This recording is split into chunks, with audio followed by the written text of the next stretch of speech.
कहता है एग्जाम्पल 2 का सेकंड पार्ट ये कहता है कि अगर हमारी probability z less than equal to t 0.7996 है तो आपको t की वैल्यू निकालनी है कि क्या होगी। तो करना क्या है, आपको समहाउ क्या पता ये 0.7996 कहाँ पे है, मतलब कैसे पॉजिटिव कहाँ पे लाई करेगा, मतलब अगर ये एरिया हमारा 50% है, ये 0 पे ये 50% है, तो ये t वैल्यू कहाँ लाई करेगी, इधर पे या इधर पे, मतलब t पॉजिटिव होगा या नेगेटिव होगा, पॉजिटिव साइड। ये पॉजिटिव होगा। क्यों? क्योंकि ये जो एरिया है ये 0.5 है, तो ये बोल रहे हैं z less than equal to t, मतलब t से पहले वाला एरिया 0.79 होना चाहिए, तो 0.5 से बड़ा होना चाहिए। तो समहाउ ये एरिया ये है, ये पूरा इधर तक का, तो मतलब मुझे ये वाली वैल्यू चाहिए t की, और इधर से हमें ये पता चल रहा है कि t की वैल्यू पॉजिटिव ही है। ओके, अब आपकी टेबल क्या करती है, आपकी टेबल पूरी वैल्यू तो नहीं देती है पीछे से, वो देती है वैल्यू ये वाली 0 से देती है, 0 से t तक की भी वैल्यू अगर हमें पता चल गई, 0 से t की वैल्यू और ये, तो ये 0.5 प्लस द रिमेनिंग, तो मैं इसको लिख सकती हूँ probability z less than equal to t को probability z less than equal to 0 plus probability z की वैल्यू 0 से लेकर t तक, यही है 0.7996, यही वैल्यू है यहाँ से लेकर यहाँ तक, प्लस ये z less than equal to 0 की वैल्यू क्या है 0.5, तो ये मिल गया z 0 से लेकर t तक 0.7996 है। तो हमें मिला कि प्रोबेबिलिटी z 0 से लेकर less than equal to t is what, इनका माइनस विच इज 0.2996। ठीक है, अब क्या करना है, क्यों हम यहाँ पे क्यों ला रहे हैं, क्योंकि हमारी टेबल जो आपको प्रोवाइड की जाएगी, देखो टेबल तो किसी भी फॉर्म में हो सकती है, प्रोवाइड करते हैं आपकी बुक में जो दी हुई है वो टेबल इस फॉर्म में है, मतलब 0 से वैल्यू देता है, तो 0 से लेकर t, मुझे वो t ढूंढना है जहां पे प्रोबेबिलिटी वैल्यू क्या है 0.2996, तो ढूंढ लो 0.2996 कहाँ पे आएगा। मैम 0.2 सेम तो नहीं है, बट 0.2910 है 0.8 पे। हाँ तो नहीं, 0.2995 ही 0.84 पे है यहाँ पे, अगर यस मिलेगा मैम, 84। 0.84 मतलब अप्रोक्सीमेटली हम फिर 0.84 ले सकते, तो t की वैल्यू क्या हुई 0.84, बस यहाँ पे जो वैल्यू आई दिस इज 0.84। ठीक है, इट इज अप्रोक्सीमेटली, मतलब क्योंकि 0.2995 था आप 2996 पे ले रहे थे। Okay ma'am.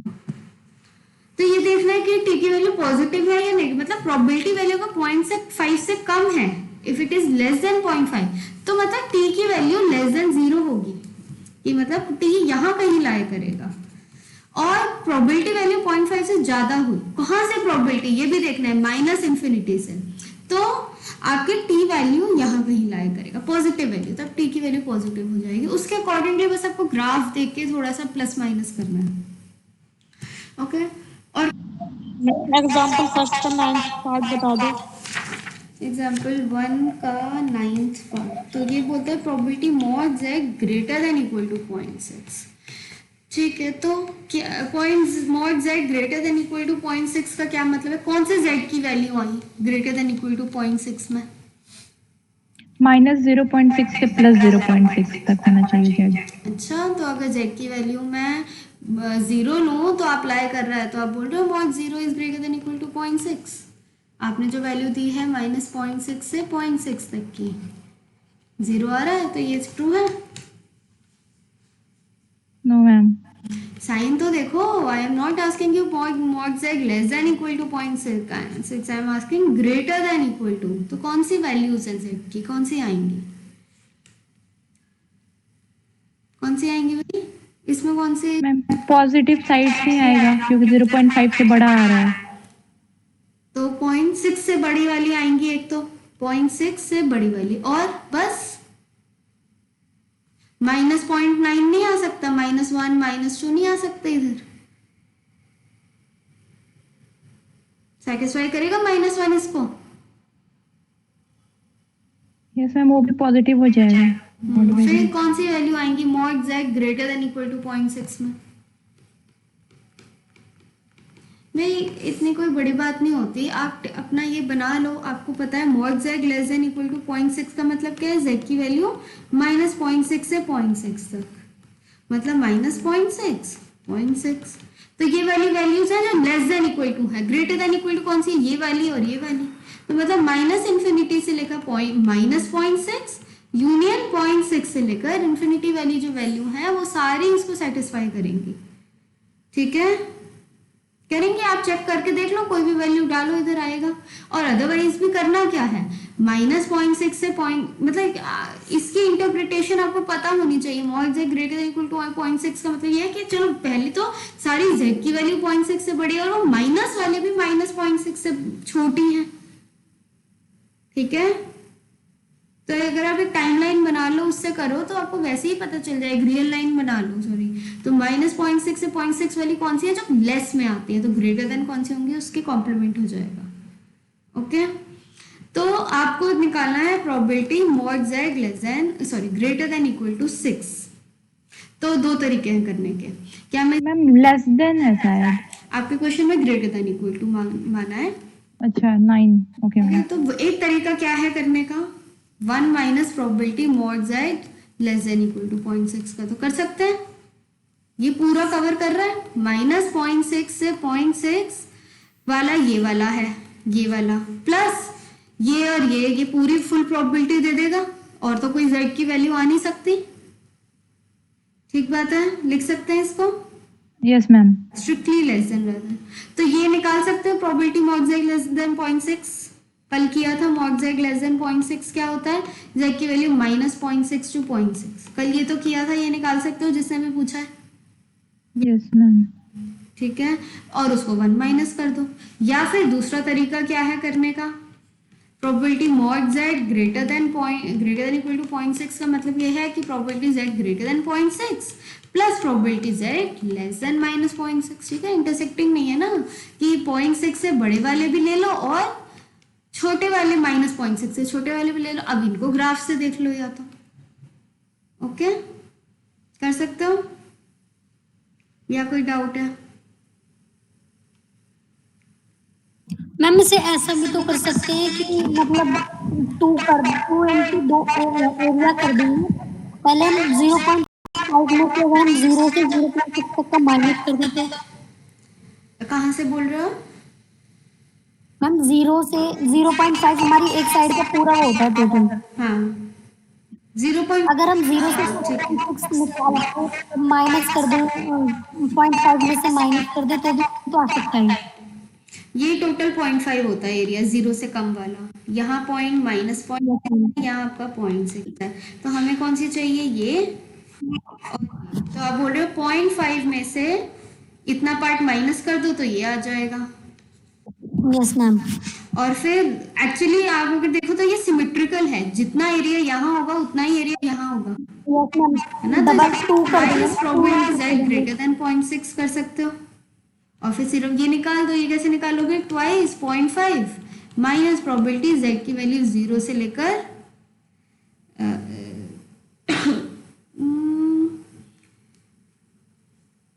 0.5 तो हमने माइनस ही नहीं किया, हाँ 0.5 प्लस, सॉरी, तो ये मैंने ये गलत है, ये तो ठीक है। तो ये आगे 2 प्रोबेबिलिटी जेड ग्रेटर देन 0.6। अब आपको ये निकालनी है वैल्यू मोर देन वाली। तो मतलब हम टोटल में से, ये वाले में से 0.5 में से माइनस कर दें प्रोबेबिलिटी जेड की वैल्यू 0 से लेकर 0.6 तक की। ठीक है, तो आपको ये वैल्यू मिल जाएगी। ठीक है, ये भी कर सकते हो। कोई डाउट?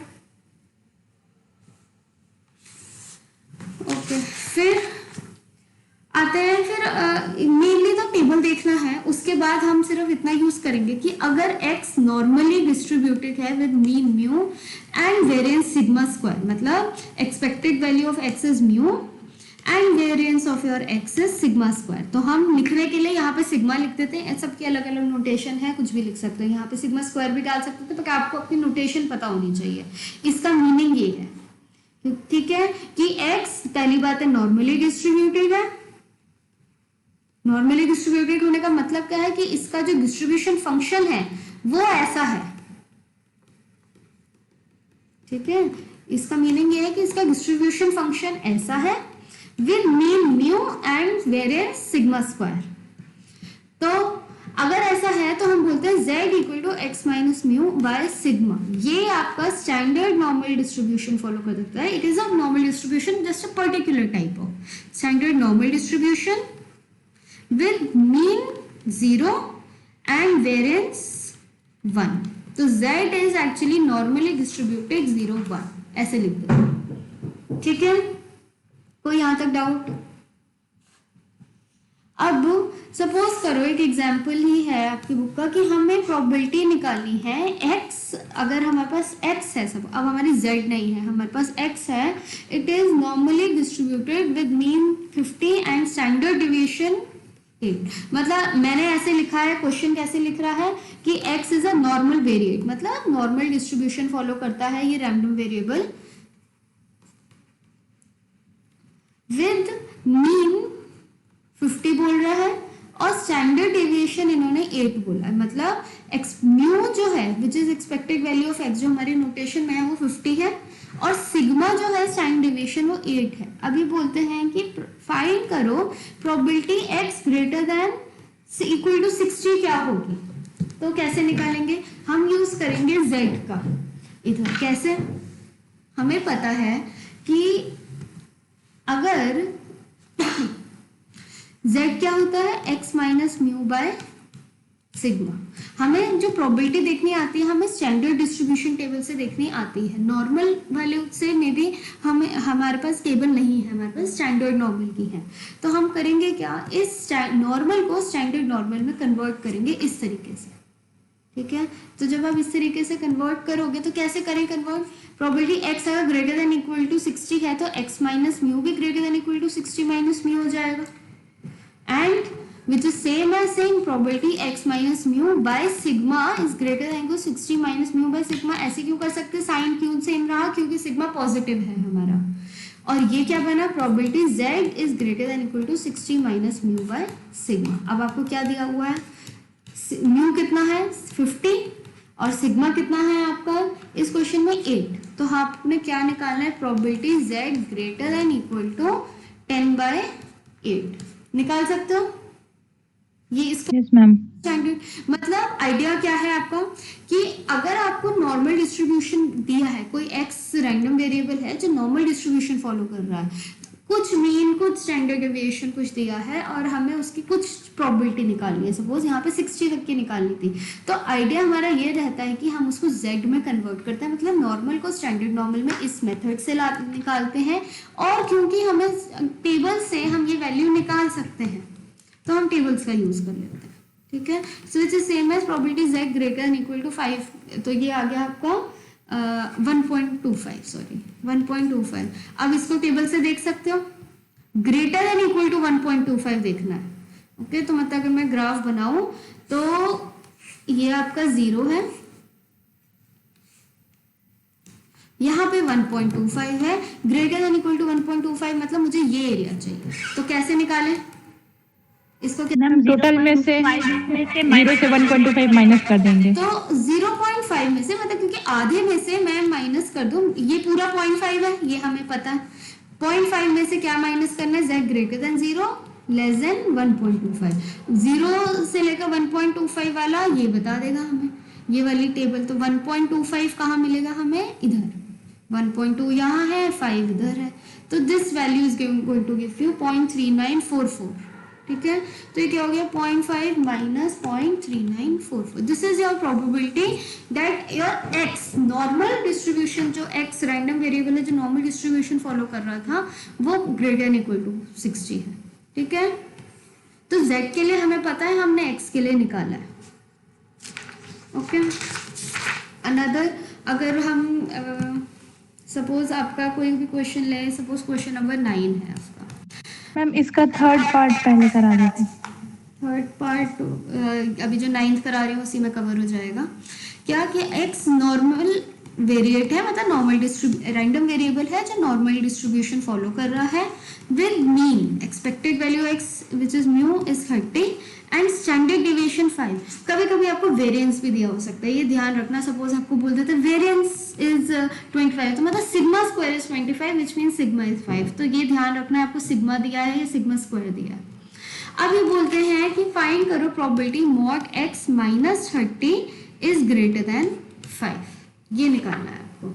तो क्या करें, mod x minus 30 is greater than 5, क्या मतलब हुआ इसका? अभी आपने पूछा था मॉड x ग्रेटर देन, क्या पूछा था, 0.6 पूछा था, मॉड z, चलो जो भी। तो कौन से x आ रहे थे इसमें, कौन से आ रहे थे? एक ग्रेटर देन और लेस देन आ रहा था। मतलब यहाँ पे क्या था, x was belonging to 0.6 से लेकर इंफिनिटी,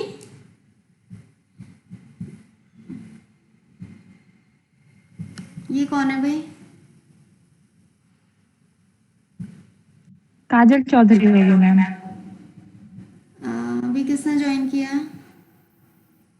मैम निक्की चौधरी। ठीक है, तो x की वैल्यू 0.6 से बड़ी है, मतलब पॉइंट्स यहाँ पे, या यूनियन माइनस 0.6 से छोटी है, ठीक है। ये अब mod x minus 5 greater than 5 का क्या मतलब हुआ, x माइनस 5 कहाँ बिलोंग कर रहा है, सॉरी x माइनस 30, -5 to +5 के बीच या बाहर, greater than, ma'am less than वो ग्रेटर देन में आ जाएगा ना, ग्रेटर देन में आ जाएगा, मतलब 5 यूनियन 5 से infinity union minus infinity to -5, यही हो रहा है। Yes ma'am. ठीक है, ठीक है, ये ब्रैकेट सॉरी ओपन होगा, ओपन क्यों, क्योंकि यहाँ पे लेस स्ट्रिक्टली ग्रेटर देन है, ठीक है, यहाँ पे क्योंकि ये वैल्यू इसको नहीं लेगा, 5 को नहीं लेगा, ये स्ट्रिक्टली ग्रेटर देन है, ओके। फिर अगर x माइनस 30 इधर लाई कर रहा है तो x कहाँ लाई करेगा, अगर x माइनस 30 बिलोंग टू 5 से लेकर इंफिनिटी, तो x कहाँ लाई करेगा? मैम 5 के इसमें बीच में, मतलब x माइनस 30 क्या है, 5 से बड़ा है, स्ट्रिक्टली ग्रेटर देन 5, यही मतलब, x ग्रेटर देन 35 हो जाएगा। ठीक है, तो x ग्रेटर देन 35, तो 35 से इंफिनिटी, और x माइनस 30 कहाँ बिलोंग कर रहा है, x minus 30 belong to minus infinity to -5, मतलब कहाँ क्या है, x माइनस 30 -5 से छोटा है, तो x कहाँ बिलोंग कर रहा है, 25 हो जाएगा। 25 से छोटा है, मतलब x belong to minus infinity to 25। तो हमें क्या मिला इधर से यूनियन से कि x बिलोंग टू 35 से बड़ा होगा या फिर 25 से छोटा होगा, यही मीनिंग है। तो अब हम बस प्रोबेबिलिटी निकाल लो, प्रोबेबिलिटी क्या निकालना है, x is either greater than 35, दोबारा क्या मैम दोबारा बताना कैसे किया ये। देखो, mod x minus 30 greater than 5, क्या मतलब है, यहाँ पे -5 है, यहाँ पे 5 है, तो मतलब x माइनस 30 जो है या तो 5 से बड़ा है या फिर -5 से छोटा है, ठीक है। अब एक चीज ले लेते हैं पहले, x माइनस 30 5 से बड़ा है, तो मतलब x minus 30 is greater than 5, तो x क्या हुआ, ग्रेटर देन 35, इसका मतलब हुआ x बिलोंग टू 35 से लेकर इंफिनिटी, कहीं भी हो सकता है, x कैन बी 36 37 38 कुछ भी हो सकता है, और x minus 30 belong to minus infinity to -5, ये भी देखना है हमें, या तो ये यहाँ बिलोंग कर रहा है या फिर ये यहाँ बिलोंग कर रहा है, तो मतलब x minus 30 is less then -5, -5 से छोटा है, ठीक है, तो लेस देन -5 है, तो x कहाँ है, लेस देन 25, तो कहाँ बिलोंग कर रहा है, x belong to minus infinity to 25। तो अगर हम ये ग्राफ बनाए तो यहाँ पे अगर मेरा x 35 है और यहाँ 25 है, तो या तो यहाँ है या फिर यहाँ पे है x, ठीक है। तो जब मैं बोलूंगी probability mod x minus 30 strictly greater than 5, this means my x is either greater than 35 और मैं प्लस कर सकती हूँ इस प्रोबेबिलिटी को, कोई इंटरसेक्टिंग पॉइंट तो है नहीं कि मुझे कहीं इंटरसेक्टेंट माइनस करना पड़ेगा, तो या तो x 35 से बड़ा है या फिर छोटा है 25 से, तो ये हो गया। समझ आया? आया नहीं आया? Yes ma'am. ओके तो x, अब x लेकिन हमारा नॉर्मली डिस्ट्रीब्यूटेड है विद मीन व्हाट, x आपका एक्सपेक्टेड वैल्यू ऑफ x आपका दिया हुआ है 30 और सिग्मा दिया हुआ है, मतलब स्टैंडर्ड डिवीएशन आपको दिया हुआ है 5। तो हमें क्या पता है z equal to x minus mu by sigma आपकी स्टैंडर्ड नॉर्मल फॉलो करता है, तो निकाल देते हैं x minus mu is greater than 35 minus mu plus probability x minus mu is less than 25 minus mu, which is same as saying probability x minus mu by sigma is greater than 35 minus mu by sigma plus probability x minus mu by sigma is less than 25 minus mu by sigma। क्यों sigma? क्योंकि positive है। देखो क्या होता है, ये चीज ध्यान रखना, क्योंकि सिग्मा पॉजिटिव है इसीलिए साइन में चेंज नहीं आया। ठीक है, अगर मैं बोलती हूँ 3 इज ग्रेटर देन 2 और 3 को मैं 5 से भी मल्टीप्लाई कर दूँ तो साइन सेम रहेगा, लेकिन जैसे ही मैं 3 को -5 से मल्टीप्लाई करती हूँ तो साइन चेंज हो जाता है, नेगेटिव नंबर से साइन चेंज हो जाता है। सिग्मा इज पॉजिटिव इसीलिए ऐसा कुछ नहीं हुआ। तो मतलब प्रोबेबिलिटी ये चीज क्या है z, ठीक है, z is greater than 35 minus mu by sigma plus probability z is less than 25 minus mu by sigma. अब हमारे पास म्यू और सिग्मा की वैल्यू है, हम पुट कर देंगे। तो म्यू की वैल्यू क्या दी है आपको, क्या है, this is expected value which is 30, तो 35 minus 30 by sigma is 5 plus probability z is less than 25 minus 30 by 5, तो ये क्या हो गया, this is equal to probability z is greater than 5 by 5 1 plus probability z is less than -1। अब निकाल सकते हो ये तो टेबल से। यस मैम, 1 से 0, मतलब -1 से 0 और 0 से 1। फिर से कुछ गलत बोल रहे हो। यस मैम, क्योंकि दोनों साइड सेम होगा ना तो हम 2 into मल्टीप्लाई कर देंगे। हाँ ये तो करेंगे, लेकिन -1 से 0 नहीं है आपकी प्रोबेबिलिटी, आपको z 1 से बड़ा और -1 से छोटा चाहिए। यानी 1 से इंफिनिटी मैम। 1 से इंफिनिटी, हाँ 2 times probability z greater than 1 लिख सकते हैं, क्योंकि ये प्रोबेबिलिटी जो है इसके बराबर है, इससे पहले वाले की सिमेट्रिकल है, सब 1 है या -1 है, सब सेम है, तो मैं ये लिख सकती हूँ which can be written as 2 times z greater than 1, मतलब 0.5 माइनस प्रोबेबिलिटी z की वैल्यू 0 से लेकर 1। ओके, समझ आया?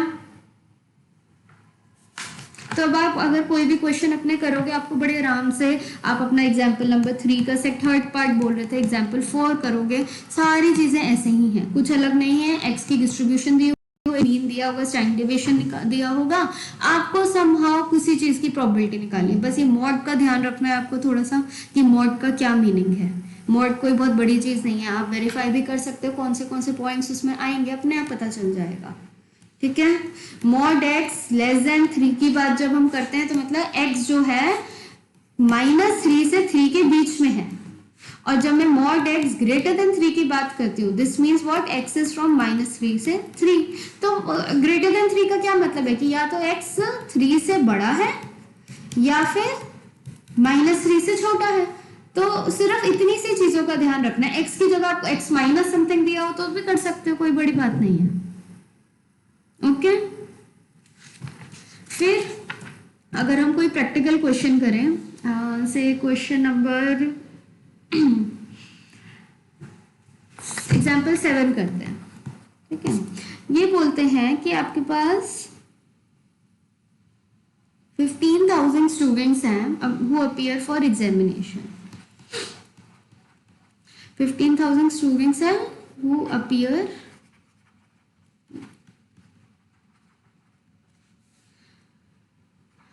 For exam.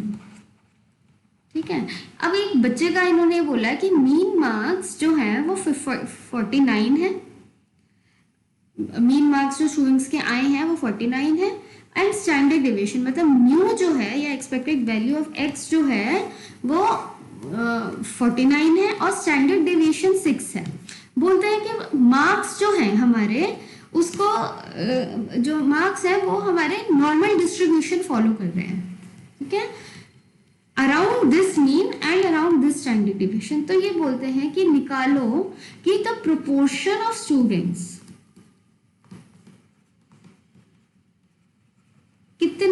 Students, proportion of students who scored more than 55 marks. मतलब proportion of students निकालने का मतलब क्या है? मतलब कि कितने स्टूडेंट्स जो हैं 55 से अधिक स्कोर किए हैं। उसका प्रोपोर्शन कि मतलब द प्रोबेबिलिटी निकालो, एक तरीके से आपसे ये कह रहे हैं, ठीक है। मतलब अगर मैं ये बोलूं कि 100 बच्चे हैं जिसमें से 30 ने 55 से ज्यादा स्कोर किया, तो मतलब my proportion is 0.3, 30/100।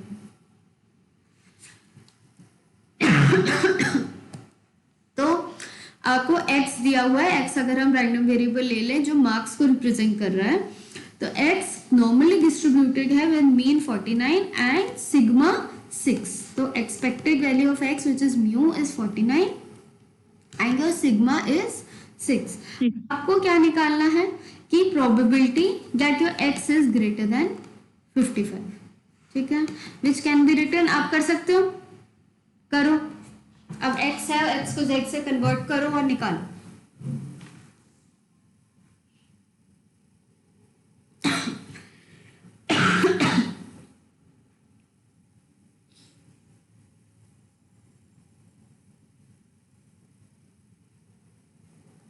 Ma'am P आ रहा है Z greater than 1। Ma'am Z की वैल्यू 1 आ रही है पहले। जेड की वैल्यू 1 आ रही है। z greater z greater than 1 minus mu by sigma is greater than 55 minus mu by sigma, कर सकते हैं। This is probability z greater than 55 minus 49 by 6। तो प्रोबेबिलिटी z ग्रेटर देन 1 निकालो टेबल से, क्या होगी प्रोबेबिलिटी z? सबके पास है टेबल? Yes ma'am. नहीं है तो ये टेबल z ग्रेटर देन 1 की निकालनी है।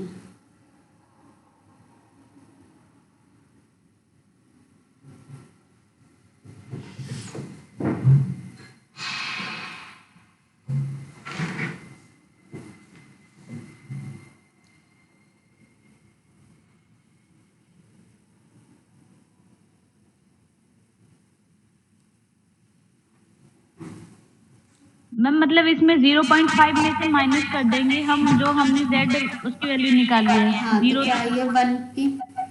मैम 0.1587 मैम ये निकल गया। अब इसके बाद क्या करेंगे? बस यही आ गई। तो this is probability z greater than 1 का मतलब क्या है कि अगर हम टेबल बनाए, यहाँ पे कहीं 1 है, यहाँ 0 है, तो z ग्रेटर देन 1 निकालना है। तो मतलब 0.5 माइनस z की वैल्यू 0 से 1। ये हम इसलिए करते हैं क्योंकि हमें टेबल में यही वैल्यू दी है। आपकी जो टेबल है, टेबल सारी अलग अलग तरीके की होती है, ये भी ध्यान रखना। कभी अगर एग्जाम में तो हम आपको नहीं देंगे, लेकिन कभी गलती से ऐसा नहीं हो जाए कि कभी आप आगे पढ़ो और टेबल, अभी आप अगर अपनी बुक की टेबल देखो तो वो ये बताता है, ठीक है, मतलब 0 से वैल्यू बता रहा है, वो ये ग्राफ से रिप्रेजेंट करता है। लेकिन टेबल कैसी भी हो सकती है, तो कुछ टेबल माइनस इन्फिनिटी से ही बता देती है वैल्यू। तो ओनली थिंग इज आपको लॉजिक पता होना चाहिए कि हम कैसे सब कुछ निकालते हैं। ओके, तो ये वैल्यू 0.5 माइनस टेबल से लिखोगे तो 0.3413 है, तो आप वैल्यू निकाल लेना, ठीक है। 3.3413 है, z लेस देन 1 मतलब ये वाली वैल्यू, ठीक है, 0 से 1 के बीच में। अब ये आपका जैसे आया 0.1587 आया। अब उन्होंने क्या पूछा, यही तो बोला कितने प्रोपोर्शन ऑफ बच्चे हैं जिनके इतने मार्क्स आए हैं, मोर देन 55 आए हैं। तो this is the proportion of people. अब अगर मैं आपसे, आपकी बुक तो नहीं पूछती, लेकिन अगर मैं आपको पूछूं कि नंबर ऑफ स्टूडेंट्स बताओ, ये तो प्रोपोर्शन बता रहे हैं, number of students who scored more than 55, फिर क्या करोगे? ये तो प्रोपोर्शन आया है, मतलब प्रोबेबिलिटी आई है कि भाई 55 से ज्यादा है बच्चों, कितने परसेंटेज ऑफ बच्चे हैं? 15.87%। तो मतलब 15.87% बच्चे ऐसे हैं जिनके मोर देन 55 आए हैं। तो अब मुझे नंबर ऑफ जिनके हो, तो हमें पता है 55,000 का 15,000 का निकाल लेंगे उतना, 25.87%। कितना होगा? मतलब क्या कर रहे हो, मल्टीप्लाई कर रहे हो। क्या मतलब है कि भाई अगर हमारे पास 100 बच्चे होते हैं तो उसमें से 15.87 मतलब इतने बच्चे तो नहीं होते हैं, बट इतने ही बच्चे के अराउंड उनके 55 से ज्यादा मार्क्स आते हैं, यही मतलब है। 100 में से इतने बच्चों के इससे ज्यादा मार्क्स आते हैं, तो भाई 15,000 में से कितने होंगे? 15.150 150 मल्टीप्लाई कर देंगे। By 100 into 15,000। ठीक है, हाँ 150 मल्टीप्लाई कर देंगे फिर, तो आपको नंबर ऑफ स्टूडेंट्स मिल जाएगा। समझ आई ये बात? Yes ma'am. अब फर्दर ये भी बोलते हैं कि अगर एक एग्जामिनेशन, इसी एग्जाम में हम ये बोलें कि ग्रेड ए उन्हीं बच्चों को मिलेगा जिनके मोर देन 70 मार्क्स हैं, तो ये बताओ कि कितने प्रोपोर्शन ऑफ, ये तो प्रोपोर्शन की ज्यादा बात करते हैं, proportion of students who receive grade A कितनों को मिलेगा? 70 से ज्यादा जिसके आए हैं। तो क्या निकालना है? जिसके 70 से ज्यादा, मैम फिर x 70 हो गया तो वापस से 70 से निकालेंगे। बड़ा हो गया तो x ग्रेटर देन 70 की प्रोबेबिलिटी निकाल लो, निकाल सकते हो। तो ये जो भी प्रोपोर्शन आएगा आपको ये बता देगा इतने बच्चों, इतने परसेंटेज, प्रोपोर्शन ऑफ बच्चे, परसेंटेज ऑफ बच्चों को ग्रेड ए मिलेगा। फर्दर बोल दिया कितनों को मिलेगा, तो फिर मल्टीप्लाई कर देना 15,000 से। ठीक है, कोई डाउट? No ma'am. अब मोस्टली अगर आप अपनी एक्सरसाइज देखो तो ऐसे ही ऐसे क्वेश्चन है, कोई बहुत अलग नहीं है। कहीं ना कहीं आपको बोला होगा कि नॉर्मली डिस्ट्रीब्यूट कोई चीज को, जैसे इसमें मार्क्स को नॉर्मली डिस्ट्रीब्यूटेड बोला है, कभी कभी कोई चीज की मीन लाइफ है। मैम इसमें क्वेश्चन दिया है 7 में एज्यूम कर रहे हैं जो 34 से 62, क्वेश्चन 7। तो मैम उसमें एज्यूम क्या करेंगे हम, कि बोल रहा है कि इतना से इतना के बीच होगा, तो अज्यूम से वैल्यू का मतलब ये है कि एक्स अज्यूम इतना, अज्यूम मतलब ले रहा है, नॉट कि अजम्पशन ले रहे हैं कि वो ले रहा है ये वैल्यू, वो ये निकालना है आपको उसमें। ठीक है, क्वेश्चन नंबर 7 जो था, मतलब एक्स अज्यूम्स द वैल्यू का मतलब है x is taking this value. ठीक है, ओके मैम। तो जेड में कन्वर्ट करके, ठीक है, ट्राई करना है। I am not going to do each and every question, try है, सब कुछ भी अलग नहीं है। अभी सिर्फ हमारा जो इसमें बचा है वो रहता है